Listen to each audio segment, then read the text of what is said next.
Hello. Wikipedia's picture of the day, May 9, 2024. Today's video is about acorn woodpecker.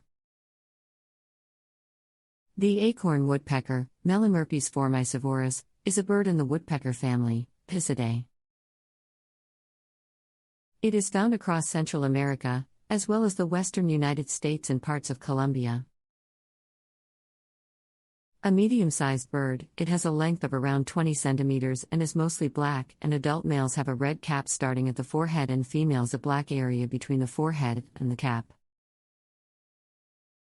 As their name implies, acorn woodpeckers are heavily dependent on acorns for food, which they store in small holes that they drill into trees, known as granaries or storage trees. This acorn woodpecker was photographed in the grounds of California State University, Chico, United States. Thanks for watching. And don't forget to like, comment, and share.